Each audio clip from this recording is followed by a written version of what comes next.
Good afternoon, Namaskar, Sat Sri Akal. Welcome back to the Startup School from Delhi-NCR. This is the Meet the Expert series.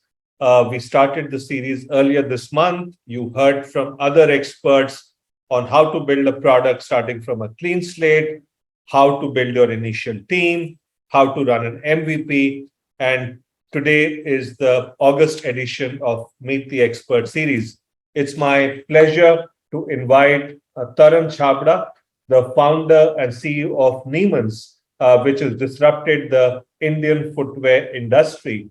I got to know Taran recently when I met him in preparation for the session, and I was fascinated to learn about his journey.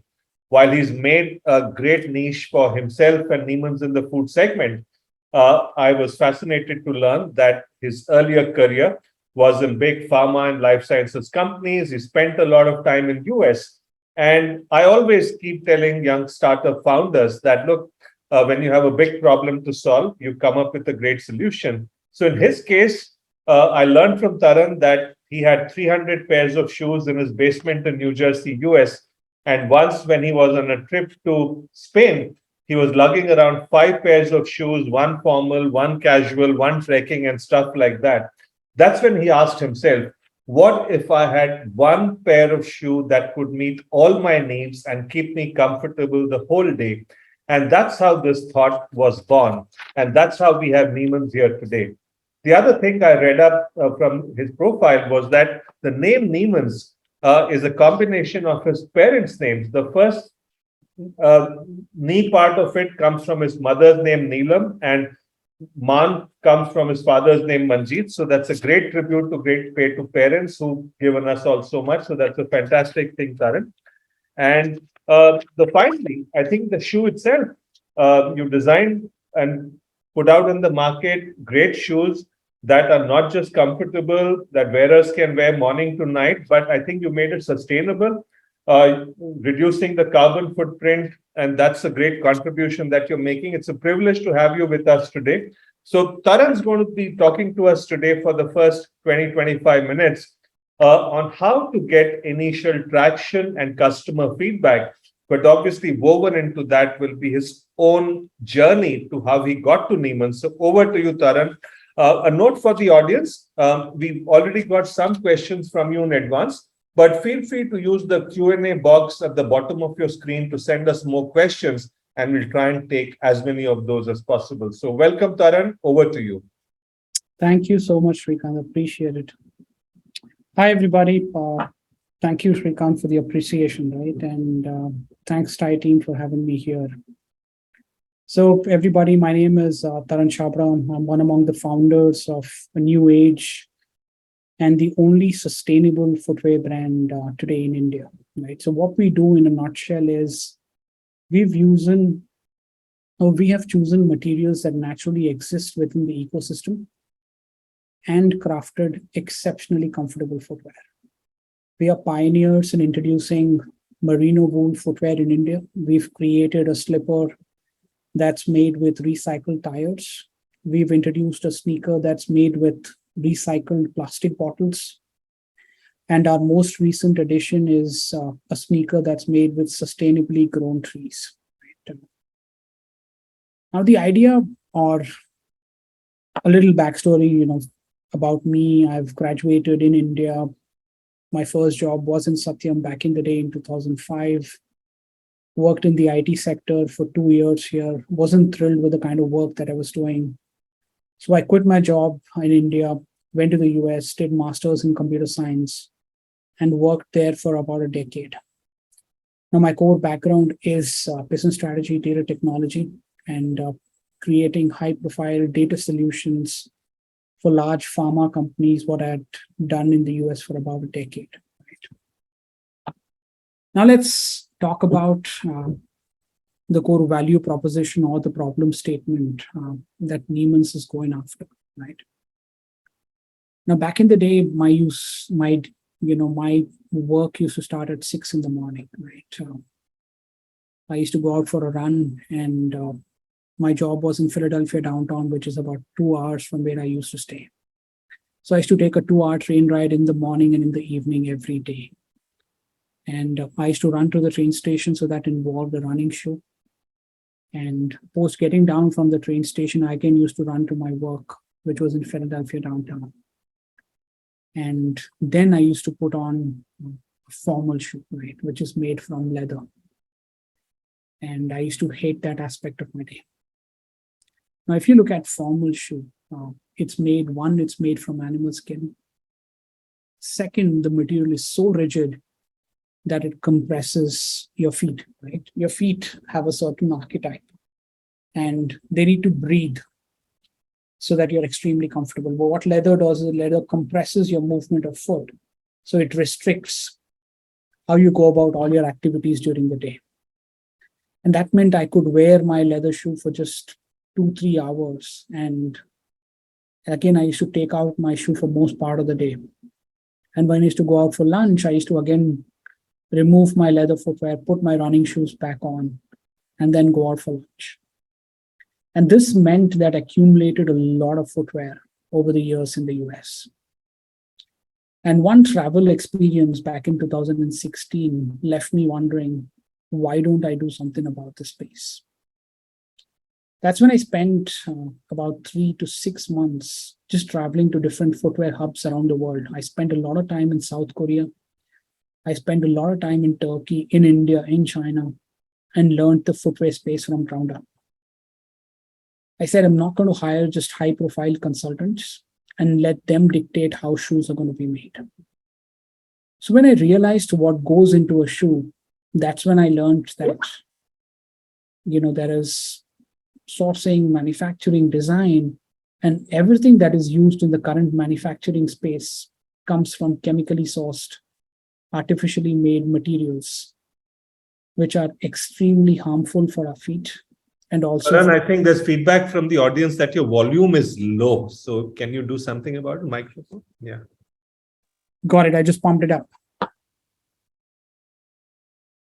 So that's when I realized that the existing footwear that is sold today is designed to be massively produced, is made with materials that are generally cheap and not great for the environment and not great for our feet. So I'm one among those annoying guys, who looks at product labels and then checks out where these products are made, how these are made, and what kind of ingredients are used in this product. So it was natural for me to question, if there are so many materials available directly within our ecosystem, why are brands not using it? So that's when we created the brand and the mission statement for Neeman, saying, we will create something that is exceptionally comfortable, something that people would love to wear for 12, 14 hours in a day. And second, we'll use it with amazing materials that exist within the environment. So we are not creating anything that's new. So that was the idea that spun about in the beginning of Neeman's, right? From 2016 to 2018 was the time that I had spent looking for different materials, creating the right composition, creating features that were unheard of in the footwear space. Now, let me tell you what kind of features we have brought in via Neeman's. Our shoes are some of the lightest that are available in the market. We have introduced India's first ever sock-free shoes. So that means you don't need sock. You can wear them in summer and in winter in diverse weather conditions. They are exceptionally easy to maintain. Plus, we do all of this using amazing natural and sustainable materials. Now, this is the core value proposition piece. Now, when we started looking at about bringing Neeman's into the Indian ecosystem, we asked ourselves, what is going to be the right way to sell the product? And how do we get initial feedback? How do we build traction? How do we build scale, and so on? Now, post hearing my idea, a large demographic of Indian investors and also my mentors in Silicon Valley felt that this is not going to be a viable solution for Indian market. One, they felt that India doesn't buy at anything over $10. Two, they felt that I'm going after a very, very niche market in India by using sustainability as a core value proposition. Now, even though I was away from India, I had observed brands being started which were very different from the norm. I'd seen brands like Raw Pressery start. Epigamia started making Greek yogurt. Momsco and Mama Earth were using natural materials to create baby products when itself is a very, very niche market. So what was clear to me is this is New Age India. And this India will not be just buying products because of price points, because of large celebrities, but will buy products which have a very deep why and a core value proposition behind them. Hence, in spite of having access to global markets, I moved back to India in December 2018 to start Neeman's. December 26th was the time we took Neeman's live. And we had three options. The first option was take Neeman's via the traditional route, use wholesalers, distributors, and then have them sell the product. Now, the question me and Amar is the co-founder and my elder brother, we asked ourselves, would a wholesaler do justice to a very unique selling proposition? The answer was, of course, no. The second option we had is we had a couple of crores that we had saved, right? So not a lot of money that we were coming into the market with. That was enough for just a few stores. So the second option was, should we go retail? We could open 2 to 3 stores. Each store could create a walk-in of 300 to 500 people. Then the question we asked ourselves is this going to become a very, very large brand in the next 10 years? And we couldn't answer that. From day one, when we thought about Neeman's, we always wanted to create a very, very large Indian global brand, which competes with some of the largest Western brands that are selling in India. Puma does upwards of 1,400 crores in India alone. Adidas, Nike does upwards of 800 to 900 crores. Brands like Bata, Relaxo do upwards of 3,000 crores. So there was enough indication that the market in India is very, very deep for the right product, for the right value proposition. And this was the time in 2018 that Jio had launched into the market. Data rates were all-time low. India had most people surfing the web than any part of the world. And what we told ourselves is, what if we use digital channels to seek initial feedback? What if we get first 500,000 people to quickly try our product, give us more feedback, and then we improve and we keep scaling back from it? And so we said to ourselves that we'll start with digital native channels, with website being our core channel of sale. And then we started looking at how do we drive traffic to our website? How do we get people to know about our brand? How do we collect first 100 reviews from these people? That's when we started looking at channels which will give us access to these early adopters, early tech geeks, startup founders, folks like yourself who are thinking to start something of their own or have initially just launched their brands or their startups. We looked at mediums that were not sought out for initial advertising. We looked at Twitter. We looked at Quora. We looked at LinkedIn. We looked at, of course, Facebook, Instagram, YouTube, Google. We wanted to seek initial feedback very, very quickly. Hence, we put several lakhs of budget just in the first 2 months to see what kind of traffic is our content generating from these sources. What is the cost per click? What is the CTR rates? What is the conversion rates? What are people telling about our price point? Which color is doing well? Which color is not doing well, right?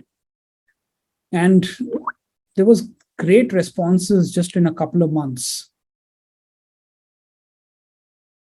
Within a very, very short period in time, we saw repeats coming in. We saw people reordering our products, sharing images of them wearing our product, talking about how a sustainable brand is challenging Western counterparts in India. That excited us even more. And then, right from launch or even before we wanted to bring Neeman's out in the market, we always knew that our brand should mean a lot more than the product that we're launching in the market. What's the core unique value proposition behind the product that we were selling? What's the why factor for the consumer to buy from a new brand which has price points comparable to Skechers and Clarks and Hush Puppies of the world? There was a lot of work that was done in photo shoots, in video shoots, in creating content on blogs on our website that started getting a lot of traffic on our website. And as the traffic started converting, we started looking at scaling our marketing budgets. We started demonstrating our products in co-working spaces, in shopping malls, and in luxury events to seek more feedback on how people perceive the product and how people perceive a new brand trying to sell at premium prices. And folks, from just launching merino wool footwear back in 2018, today we have 5 different sustainable technologies present over multiple marketplaces like Amazon, Flipkart, Myntra, Red, and we are universal bestseller across categories in all these platforms. Today, Neeman's has over 8 to 9 lakh paid customers with a repeat rate of over 30% month over month. All this has been possible because of our obsession on creating a fabulous product, customer service, going deep on one channel first, which is our website, and being very, very consistent with the content that we create across the board. And as the initial feedback started coming in, we started seeing scale. Only then we diversified and launched on Amazon, Myntra, Flipkart, and Crate. Post all these channels started scaling, we have now started our offline journey as well. Today, Neeman's is present in 40 store-in-store locations across the country, driving amazing revenue from just a couple of store locations to begin with. So that's where we are, right? The whole idea is to build a lifestyle brand and just not be restricted to footwear to begin with. Hence, we are looking at expanding to different categories within lifestyle in the next couple of years. So, Srikanth, I think I'm good here. I'll pause and we'll take up any questions that have come up. Sure. So there's a comment for you from Ashish Birgi, one of the people listening in. I'm a big fan of Neeman's, wearing one right now. So So that's a great Thank you. endorsement. Appreciate it. Given Thank that you have 8 to 9 lakh paid customers and lots of very high repeat, not surprising that we have at least Ashish, if not more, today on the session. Thank you. That was a good start, Taran. So we have a bunch of questions. I'm going to start with one of the few questions that I had, which have come in earlier. Now, you've embarked on something very ambitious to launch a sustainable brand, premium price point, brand with a purpose, and in India. Were there moments when you got frustrated or depressed because customer feedback was negative or traction was poor? I know it's all worked out well, but what were those moments when you felt, hey, this is not working out, if at all? So I think there were several, right? It started right from the point when we were creating products. Now, initially, when we had launched Neeman's in India, our manufacturing was in China. And I still remember I used to work during the day, of course, for my US clients. Because of the time zone, I used to talk to all the manufacturers in China and made over 400 prototypes before launching the first product. And even while developing the material, I had reached out to so many manufacturers in India and globally. And most of them felt that, firstly, you cannot create a durable product in merino wool because it's very luxurious, very premium. You require a certain abrasion. So right from day one, I think the beauty of the journey thus far is we were traveling in the unknown, right? Not knowing whether the product can even be built or no. But once the product was built, I remember the first pitch that I had made. In fact, it was an event by Thai Delhi in August 2018 in Pragati Madan that I had paid about $2,500 just to 2 days to come in for that event and meet 10 or 12 investors. And everybody told me, you got to be crazy to do this in India. I like your product. You shouldn't launch. Don't quit your job. So I think it was unanimous where people felt that this journey was not possible, right? And the more no's that I heard, the more crazy it made me to do this, right? Because I felt that there is enough market viability. If a Skechers could sell at 5,000, why can't an Indian brand be selling around that price point and create a great product, right? Yeah. And today we are not very, very premium. We have price points right from $700 going all the way up to 5,000, creating a very, very diverse customers that Neeman caters to, right? So to answer the question, these moments have been, a lot, right? Even when raising money was difficult, hearing about 120 no's before raising the first round was also a challenge, right? So I think every step in the journey thus far has moments where founders, entrepreneurs are left alone wondering, right, is this the right journey that they should, that you've taken? But having an amazing co-founder, right? And my co-founder is my elder brother.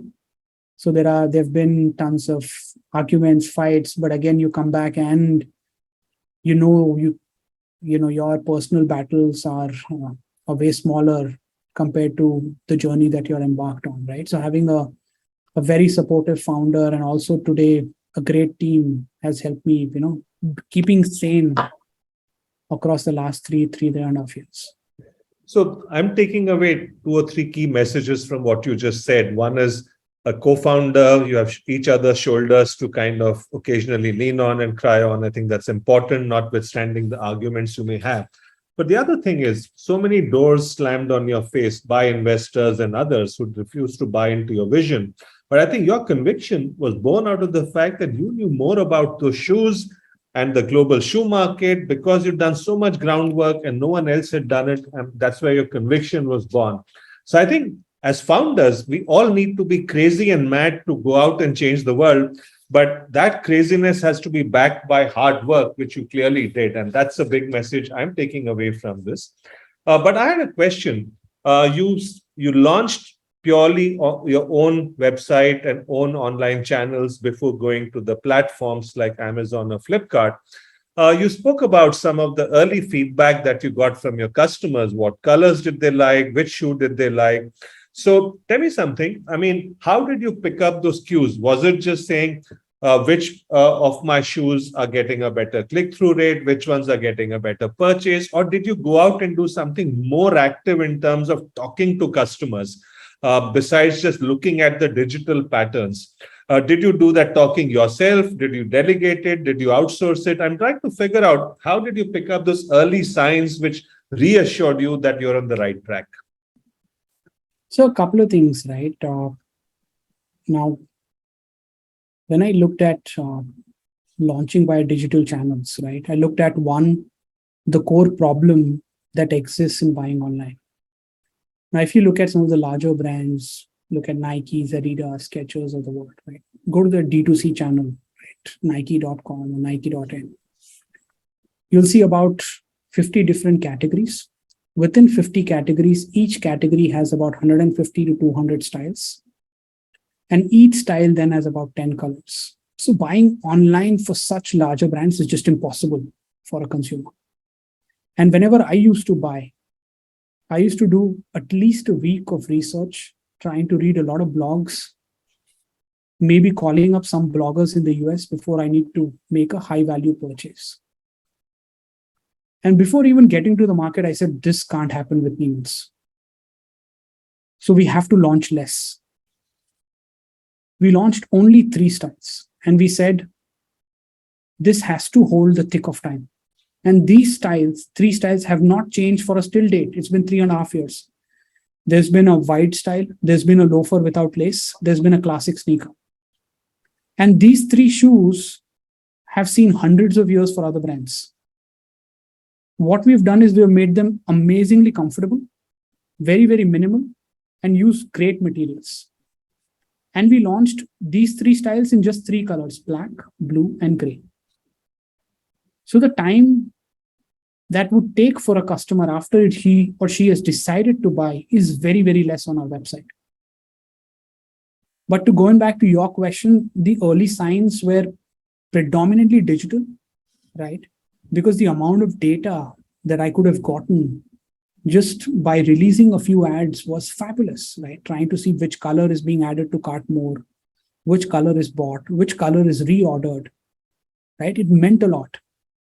And during early days, you're doing everything, right? I still remember I used to do abandoned cart calling. I used to do exchange calls. I used to do refund calls. The first 7,000 pairs that we had gotten, we did not have any help. Me and Amar, unloaded the lorry that came to our warehouse and, packed the entire warehouse at 4 o'clock in the morning. So you're doing everything, right? When you have a smaller team, when you have less money in the pocket, then it's all on you. And we've gotten to a few malls. We have spoken to a bunch of friends and family, but that was only 100, 200 people, right? And my core background is data. I come from data technology background. So I would never rely on 100, 200 people to make larger decisions. For me, it was, at least 1 million impressions before I turn on and turn off an ad.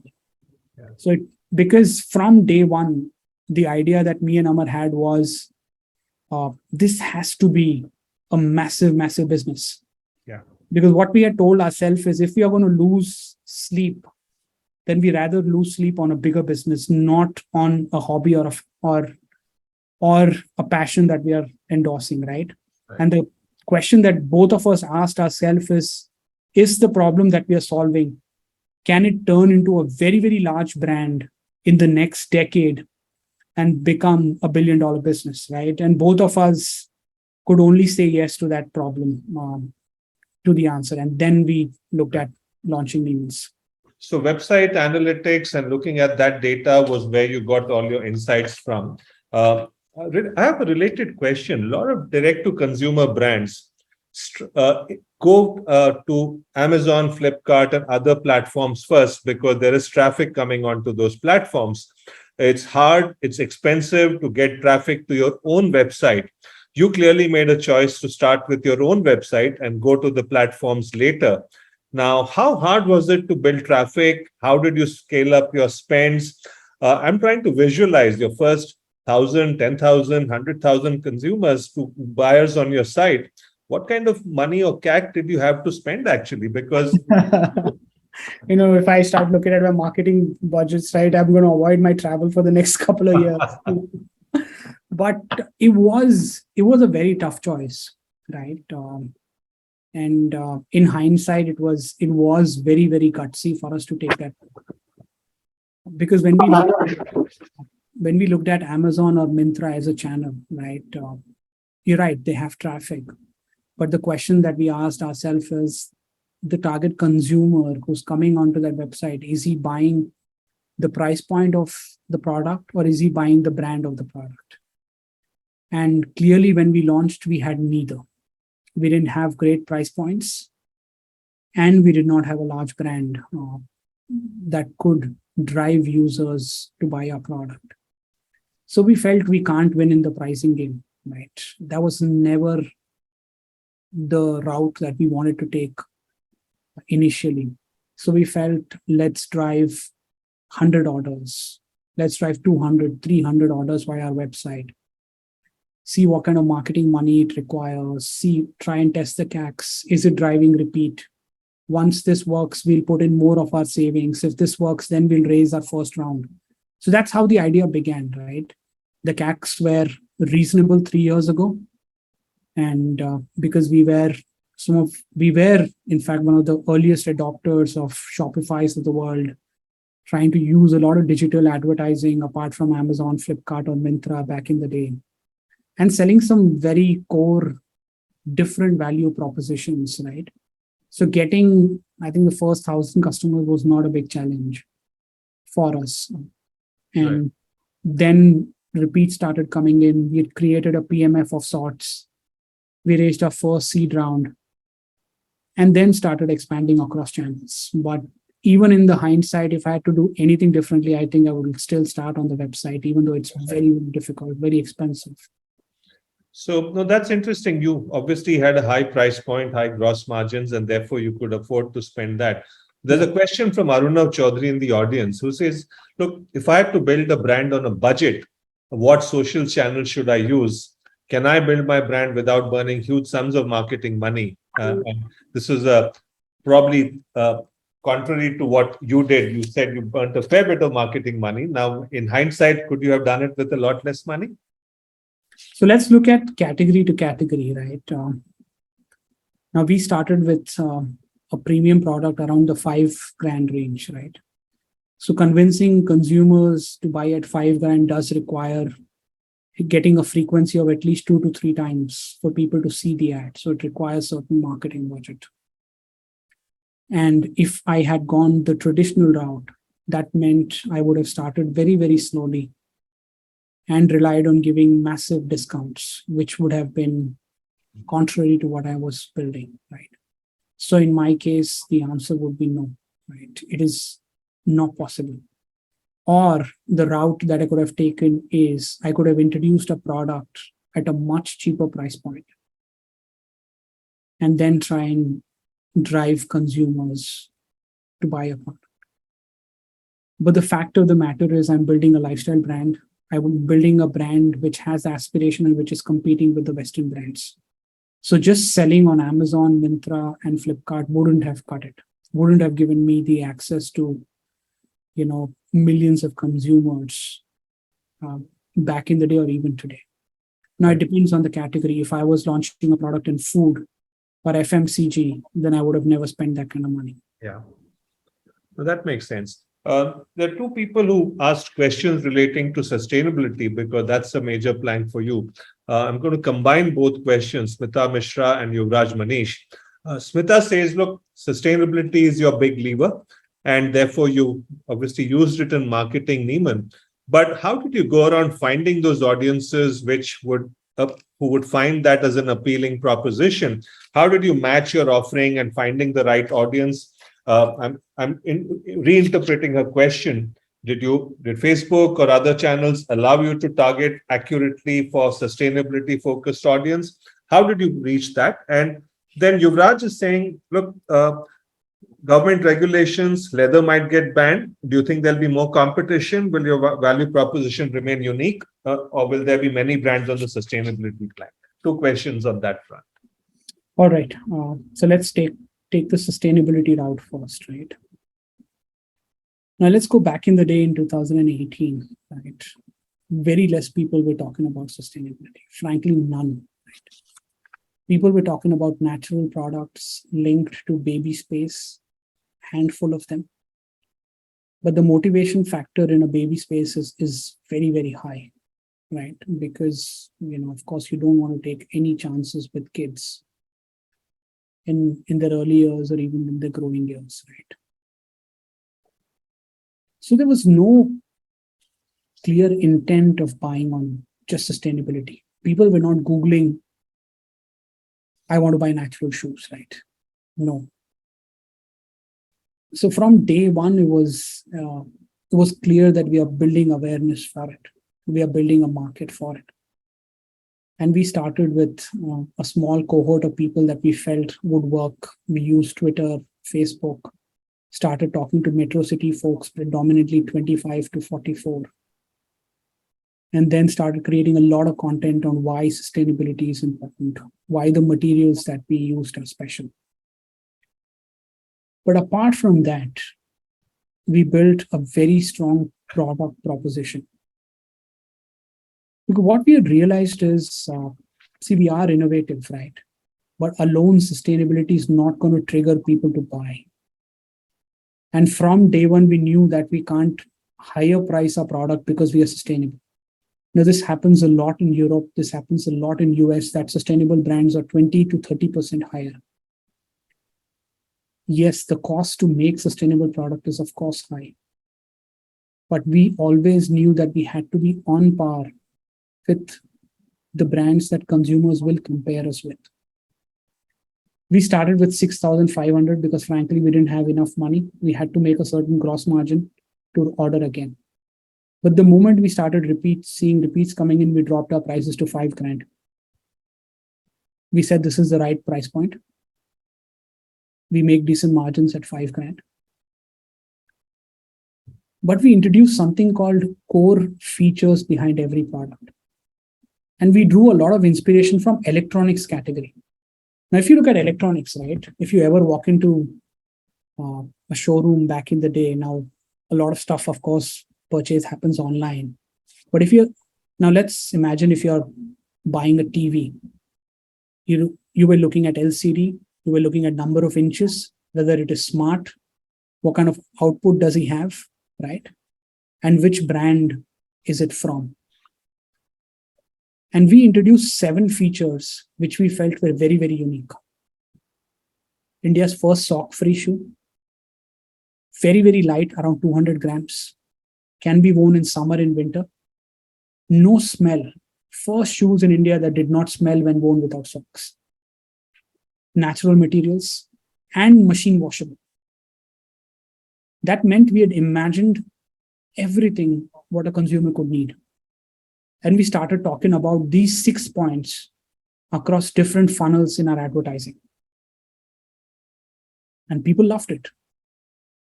We made such a big deal of these features that we said, if you don't own this shoe, and if your shoe does not do this, then you're missing something.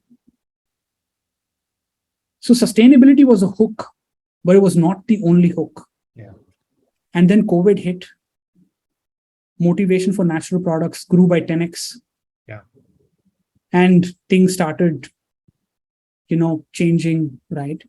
A lot of people started reading up about sustainable products, natural products, and of course the intention started growing, right? Right. So that's about sustainability. Now let's take up question from Yuvraj. Now, see, I have a very different proposition about sustainability, right? And I don't want to be the only player doing sustainable products because that's not possible. Today, several Western brands who never thought of India as a sustainable market have launched exclusive products for India just for sustainability because they've seen what Neeman is doing in India. A few legacy brands in India have introduced sustainable products before going public. They started releasing statements as saying, now we are sustainable. Never did that for 60 years. And now after 60 years, suddenly woke up and said they are sustainable. Right? So we were clearly creating enough impact. Yeah. And we love it that different people are now using sustainability as a core value proposition. Remember, for them, it's going to be a hook of marketing. For us, our entire brand proposition is based on it. So we'll still benefit the most. They'll create one product, they will launch, they will advertise, that will be sold out, they'll forget about it, they'll go away. But we are building shoes, socks, apparel, everything around innovation and very unique manufacturing techniques. So we'll benefit more than anybody else. Well, that makes sense. In fact, you outlined 7 features in your value proposition. When I was counting, was it 5 or was it 7? I lost count. 6. 6. Other brands barely have 1 or 2, and therefore it really stands out what you're doing. But I have a question. You spoke about repeat rates. But when I go back to your original thing, can I own one shoe that fits me for all purposes? And here people are buying multiple pairs of Neemans. Yeah. So I have 2 questions in that regard. Why are people buying different pairs of shoes? Is it just aspirational and I want the full range? Or are they using it for different purposes? And therefore, what kind of long-term lifetime value are you getting from your customers now? If people bought just one pair of shoe because it fits all your needs, you probably would have a tougher business to build, but you're in a great position now. So what are people using multiple pairs of shoes for? That was the idea, right? That was the core personal struggle that we started the brand on. But, while we launched, marketing costs, of course, became tougher. So it was very clear that consumers need to be retained to build a much larger business. That's when we introduced flip-flops. That's when we introduced slides. That's when we introduced slightly different TG of sneakers, right? Sneakers that would appeal to Gen Zs, which are made with organic cotton, right? So to answer your question, a lot of repeats for us happens across categories, wherein folks who buy flip-flops look at buying sneakers. Folks who buy sneakers go buy flip-flops. And we have seen people to buy different colors of the same product, which is a great, great sign, right? Yeah. That means, one, they're buying it for themselves. And a lot of repeat for us that we have observed is different sizes. Yeah. Which means that people are using a lot in gifting. Gifting, yeah. And that was a great sign because there's a certain, myth that you don't want to gift shoes that we had also thought back in the day. But today, large corporates have just gifted thousands of our pairs to their employees. People are giving gift cards of Neemans during festive seasons, right? So that means they're believing in the product, right? They like something and then they want their friends, family, or their team to be wearing the product, which is a good sign. Yeah. Building on belief and trust, I'm combining questions from 2 people. One, Anil Nair says, look, when you first started, how did you build trust? High-priced product, high-priced brand, unknown brand. How did trust happen? Were you just lucky? Zunjar Patil has a related question about positive client testimonials. Did that play a role? So I'm combining both these questions to figure out what generated that trust and belief among consumers for a high-priced brand, actually. So it was built on, one, the product, right? That the product was exceptional. Now, the second was I had seen and I had lived and experienced exceptional service over the years in the US, right? And even if I'm buying a $1 product, I wanted to be treated a certain way. And when we had launched Neeman's, we said, product is going to be superior, but our service is something that consumers need to remember on how they were treated. And then when they come back, right, they will remember the product for sure, but they'll remember how he or she from the customer service team would have spoken to them via phone, email, chat, and so on. Plus, at a time in India, right? We in India are low trust, right? Yeah. We are apprehensive people. अगर हमारे घर पे कोई आता है, they give something, the first question that people will ask, उसने ये क्यों किया? What is his motivation? And what is his benefit from it? So we said, what if we do things without expecting in return? And we introduce something that no questions asked refund. Use it for 7 days. Do whatever you want. And we'll take it back if you didn't like the product. This was again very, very gutsy, right? I told Amar this idea and he said he loved it. But we were like, पैसा भी कम है, अगर used products आने लग गए, फिर तो we're right. We're looking down north. But we said, let's take a chance. If we trust our product, let's trust the consumers, right? They wouldn't want to just return products for the sake of it. And it worked, right? We said, you are online, right? You can't try our product physically. We know that. But we will, doesn't matter how many times you find the wrong size, you don't like the color, we will take the product back. And I used to do a lot of these calls initially, right? We still have the same policy. We have not changed it. In fact, after us, Amazon introduced a 30-day policy. Multiple brands introduced larger policy by looking at a young startup, right? So this meant, this lent a very strong message saying, we believe our product, we believe you, and we believe you'll do nothing wrong with our product. Yeah. And then, of course, creating social proof, the usual drill of posting videos of customers. We used to go to customers' houses. I remember I used to take my phone, take videos of people wearing our product. So all of that has gone in the initial days, right? We still do that a lot. Yeah. So you obviously have 8-9 lakh paid customers. You must be getting a massive volume of feedback. And Ashish Jain wants to know, what tools are you using to track the customer feedback real time from different channels? You're clearly a data person, Taran, but Ashish wants to know what tools he should be using if you get such massive volume of data and customer feedback. Right. So we garner feedback across multiple channels, right? We have social listening tools. We use a social listening tool called Connect, which helps us drive analytics across different listening platforms. We use a tool called Judge on our website, which is on Shopify, wherein automated reviews are sent out to customers after 7 days of them receiving the product. And then we have an in-house reporting platform on Tableau that we have built, which collects data from all these platforms and gives us dashboards that are updated 24 hours, right? And the entire team has access to these dashboards. We look at reviews very, very closely. We have weekly meetings with category managers across channels, with product managers to see where the products can be improved, right? And as we have scaled from a good 4.6 to a 4.8 star today, we still are at 4.3, 4.4 consistently across different channels, right?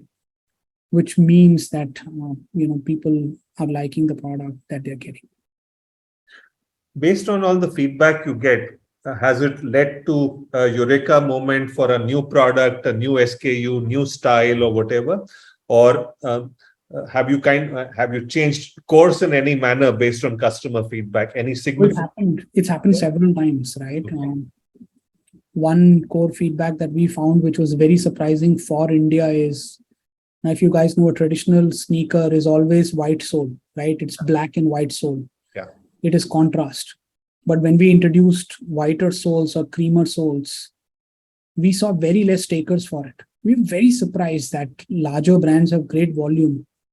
And then we started calling consumers and they were like, it becomes dirty soon. Who will clean it so often, right? Even though your shoes are machine washable, we don't want our shoes to get dirty and look dirty. And then we started doing something very different. We introduced monochromatic shoes across the board. That meant we matched pretty much every color of shoe sole with the upper. And today these are very, very unique and some of our best colors. We have today a very, very deep and wide catalog across 7, 8 styles. We have pink, we have purple, we have green, we have white, we have about 4 to 5 shades of blue. We have red and white sole, we have red and black sole. So we do all limited editions, right? And still garners decent volume. So, and we've improved the quality, we've improved the durability, we've improved the abrasion, and we still act the same way on feedback like we used to act on the first day. If we feel we have goofed up, we still give a product free of cost to the consumers.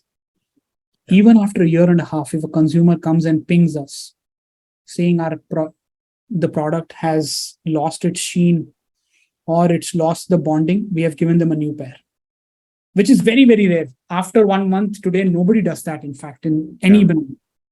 But we do that after a year and a half, saying if this person has taken time to come and message us, then we want him to wear Neeman's, right? And we do that.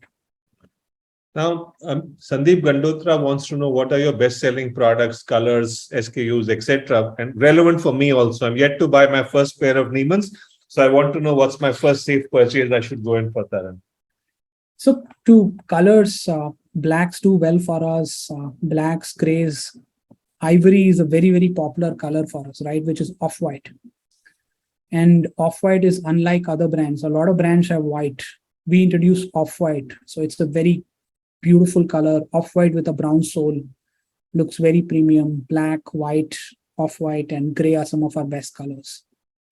In terms of products, our Relive knit sneakers, which is made with plastic bottles, is one of our best sellers.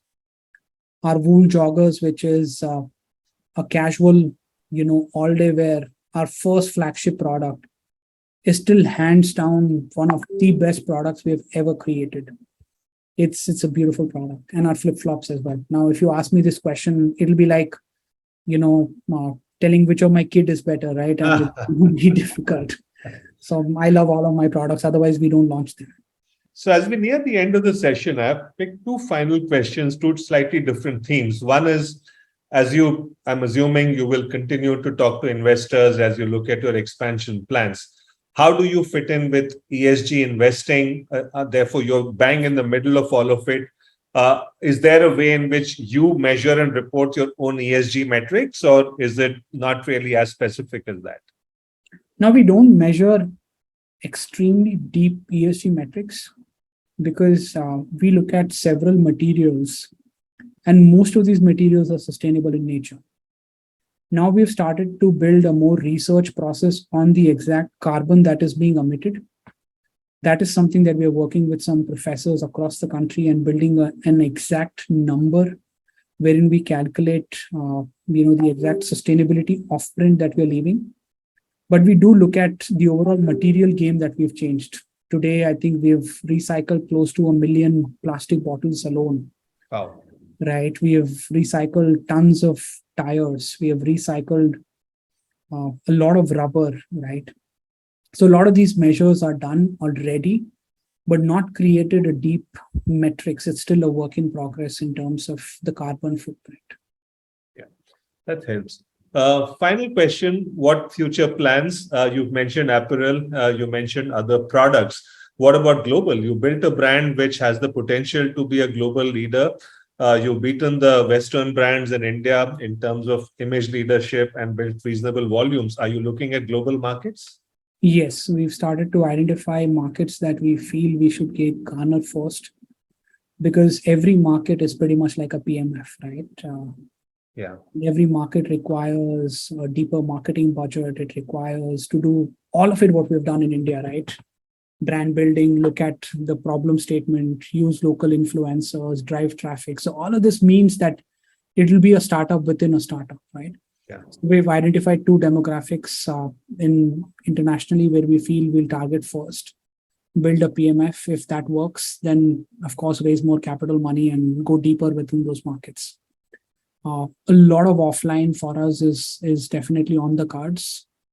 We want to now look at building an omni-channel presence where people could experience Neeman's in Neeman's exclusive stores, across other store-in-stores, and then of course marketplaces and website is going on.